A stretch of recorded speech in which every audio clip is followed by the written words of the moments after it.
You have other palettes that you can use. Let's use the text palette next. I'm going to choose text, and you can just drag and drop these, or you can select something and click it and it will add that element to your text. You'll see that this is what we call staff text, and I'm just going to type energetic here. Let's put some rehearsal letters in here. I'm just going to select the measure and click on the rehearsal letter there. Select this, which is the B section, and click on the rehearsal letter. And select this, which is the C section, and click on the rehearsal letter. And it automatically puts in the rehearsal letters and advances them for me as well. Let's talk about some things that you might like to do for fun here. Let's just say that you really want to challenge your trombone players. Now, they are going to hate you after this, so just be forewarned. Let's go ahead and put them in the tenor clef here. All right. I'm thinking better of that. I'm going to remove that clef and undo that change. You can see that your clefs here are accessible to you. If you wanted a different key signature, you select the entire thing, choose the key signature that you want to do, and it changes the key signature for you. Notice that it did not transpose the notes, but I just undid that.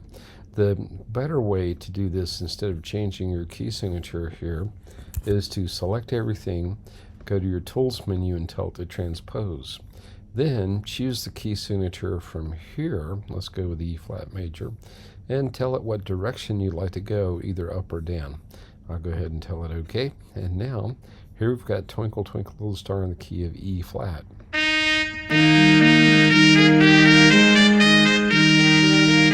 And that actually might sound a little better. The tuba player would probably struggle a little bit with this part, so we could take it down an octave. I just select the entire part, click in the first measure, shift click in the last measure, and type the down arrow key, and it transposes it down an octave immediately. Actually, I'm going to put this back in B flat though. That's just two undo operations in them there.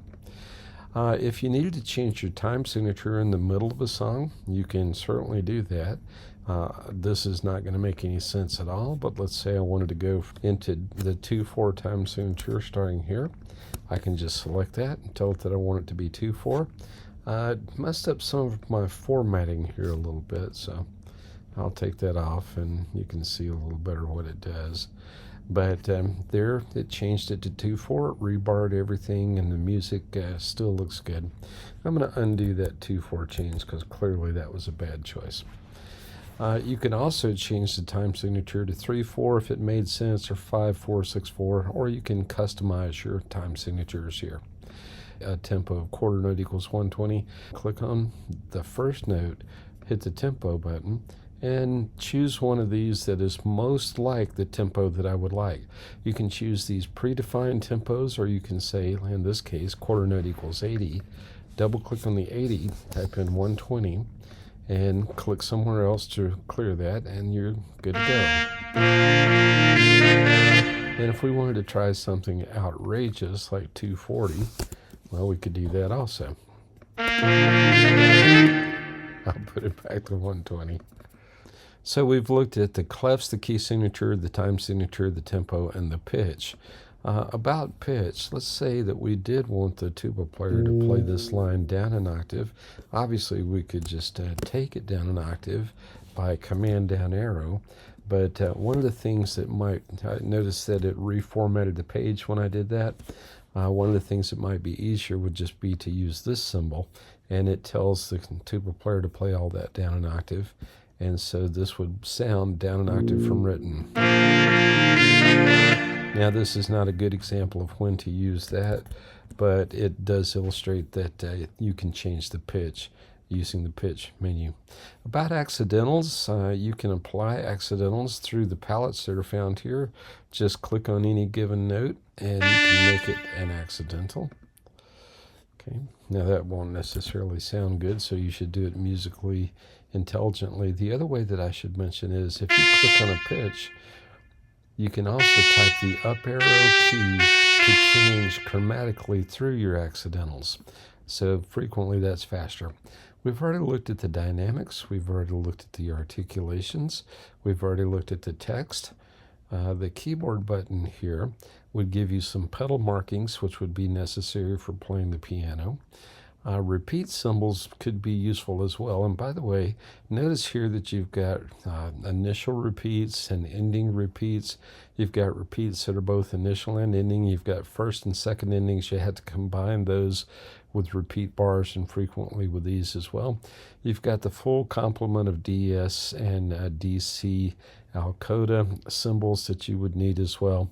In this song, it doesn't really make much sense to have repeats unless I wanted to delete these 4 bars and do a DC Al Fine.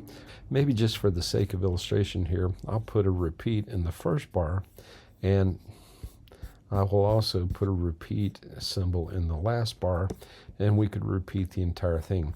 Notice that the layout changed a bit here. So I'm going to go to the Format menu. And by the way, everybody needs to remember this. This is important. Format menu, choose Page Settings. And I'm going to make that just a little smaller so that my music that was just then stretched onto 2 pages will once again fit on 1 page. I don't believe in having much white space on the page in a score, and I don't believe in ever extending 1 bar or 2 bars over into another system. I think that most of the time you can adjust those using that Format menu. In addition to the repeats, there's also bar lines, and I might want to designate sections here. So I can click on this bar line, for example, and tell it I'd like it to be a double bar. And I can click on this bar line also and tell it that I'd like to be a double bar. The other kinds of bar lines that you'll use commonly are found there. And then finally, there is a layout menu. And you'll notice that there are some layout symbols already located in the score, because when I clicked on this bar line and pressed the Enter key to put 4 measures on that system, it put in a layout bar. If I wanted System C to start on the next page, I could click on this bar line and tell it that it would need to be on the next page. And you see that it moved it up there. You can tell that that was not a good choice, so I'm going to undo that. And then the other formatting options that you would need are found in the layout menu as well. Okay, that's a quick overview of the operation of MuseScore.